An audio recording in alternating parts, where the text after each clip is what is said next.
Kaixo, ongi etorriak. Orain, puntu batzuk ezagutuko ditugu, eta puntu horiekin adierazpen algebraikoa aurkitu beharko dugu, hau da, ekuazioa, eta bestetik, irudikatu beharko dugu grafiko batean.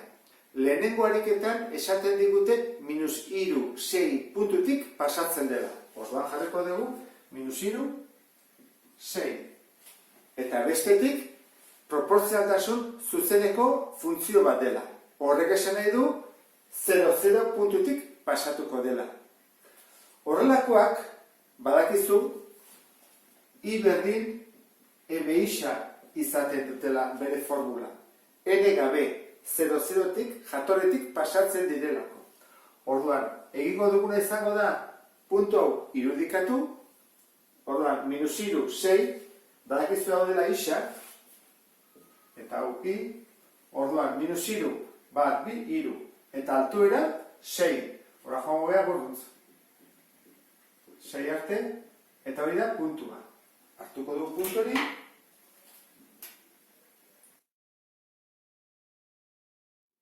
Hau da funtzio honen irudikapena. Ikusten den bezala, malda beheruntz doa, negatiboa ate bazaigu. Hortarako, lehen jarri dugun bezala, puntu hortatik pasa behar badu, hau da isa eta hau da I, beraz ordezkatu ingo dugu isa eta I, eta aurkituko dugu M. Orduan, I zenbat da 6, berdin M bider, isa zenbat da -3. Zer egin behar dugu M bakarrik usteko, -3 zatitzen pasa. 6 zati -3, zenbat da -2. Orduan, malda da, -2 ondo atea zeu, beruz doalako. Zein da orduan bere ekuazioa? Ba izango da, I berdin M zein da -2 isa. Eta honekin, bukatzen dugu lehenengo ariketa. Bigarren ariketan esaten digute -2 lau puntutik pasatzen dela. Orduan, puntua da, -2 lau, eta da funtzio konstante bat, beraz, maldari gabekoa. Ze itxura du horrek? Ba izaten da, I berdin, N zergatik M isa ez du, ba M 0 denez, 0 bider isa, 0. Orduan, hau da bere funtzioa. Ez du maldarik, horrek esan nahi du, horrela izango dela. Edo horrela, aurkitu behar dugu, nondik pasatzen den. Funtzio hau, irudikatzeko puntu hau jarriko dugu grafiko honetan. -2 lau. -2 lau. Irudikatu ondoren, maldarik ez duenez, egingo dugu funtzio bat maldarik gabe. Isarekiko paraleloa. Orain, faltazegun bakarra da bere ekuazioa aurkitzea. I berdin N. N da I nondik mozten duen lautik. Orduan, izango da bere funtzioa I berdin lau. Eta honekin bukatzen dugu bigarrena.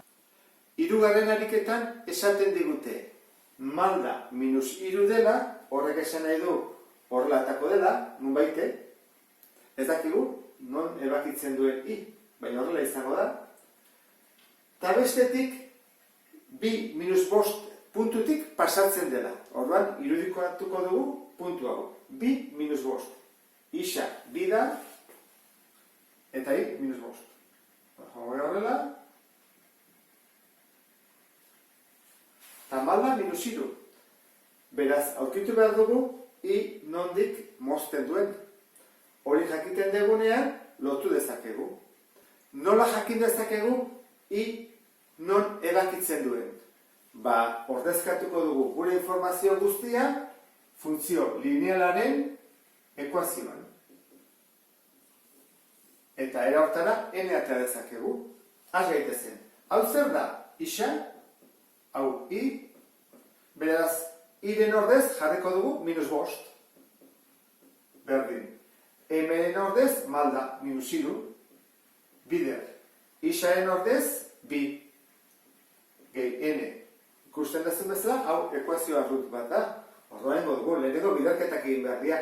Minus 3 bider bi, minus 6, bost berdin, minus 6 gehi n. N bakarrik utziko dugu, ordain dezakeguna da, minus 6 hau bestaldea pasa, erresagoa delako, orduan jarriko dugu 6 ke bost, berdin n, bat. Orduan, n bat bali bada, badakigu nondi pasatuko den. Nondi pasatuko da? Hemendik, batetik. Baditu bi puntuak, elkartu besterik ez dugu egin behar.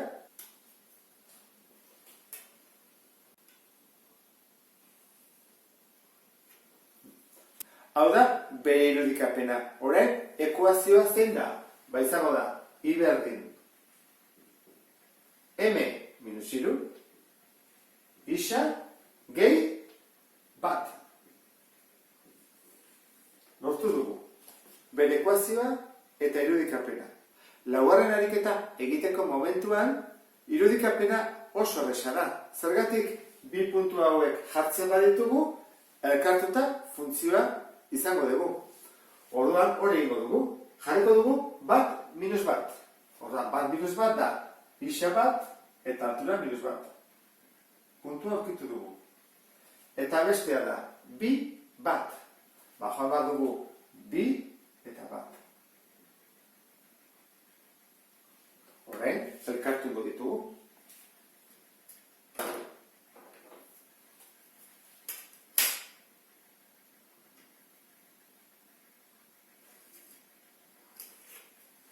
Irudikapena egina dago. Funtzioaren adierazpen grafikoa egin ondoren, ikusten duzue bezala oso erresa zaigu, orain bere ekuazioa aurkitu bat dugu. Eta hor, bai izango dugula zailtasun gehiago. Lehenengo pausoa bere formula orokorra jartzea izango da. I berdin, M isa, gehi N. Eta behari ere bai, I berdin, M isa, gehi N. Eta ordezkatuko ditugu bietan, eta ea zer gertatzen zaigun. Hau da isa, hau da I, orduan, I zen bada minus bat. Berdin, M ez dakigu, malda, bider isa, bai, bat da. Gehi, N ez dakigu. Orduan, formula honetatik, atera dugu, ekuazioa. Eta hemen nola izango litzake, formula hau jarrita. I, zen bada I bat. Berdin, M ez dakigu. Bider isa, bai, bida, gehi N. Hau simplifikatuta geldituko litzaiguke. Minus bat. Berdin, M bider bat. M gehi N. Eta hemen, bat. Berdin, bi M, M bider bi M delako gehi N. Hau, ekuazio sistema bat da. Horren, erabili behar dugu metodo bat. Ordezkatze, berdintze, laburtze. Nik usteot, hemen laburtze erabiliko dudala, erresago izango delako. Zergatik, nik hemen egiteko dut kenketa N-ak joan egingo zaizkitelako. Horren, horle egin berrian alderantziz jarriko dute. Hau goian jarri, eta hau behan. Zuretzako erresago izateko. Kenketengo dugu. Bat, ken minus bat. Bat. Ken minus bat. Bi. Horra da, bi. Berdin. Bi M, ken M bat. M bat, ezta? Eta N, ken N, N gabe ditzi zaigu. Zen bada malda? Bi. Horra malda aurkitu bali bat dugu, orain N falta zaigu. N aurkitzeko joan behar dugu ekuazio batera. Hone etorriko naiz, errexena delako. Horra jarriko dut. Bat berdin, bi bider, MS bada, bi. Gehi, N. Zer egingo dut orduan? Bi bider, bi lau. Eta batutzen nahi dena, beste aldera, kentzen N bakarrik usteko. Bat ke lau berdin N, minus iru berdin N. Horra aurkitu dugu. M zen baden, eta N zen baden. Bajarri zaun. I berdin. M, emera bi. Isa, eta gero, ken iru. Hau da bere formula. Ondo eta zaigun konprobatzeko, begiratu bat dugu hemen. Zata zegu minusiru. Eta minusirutik pasatzen da? Bai, horrak ondo eginea dago. Malda positiboa da eta minusirutik pasatzen da. Honekin bukatzen dut. Beste bat arte, agur.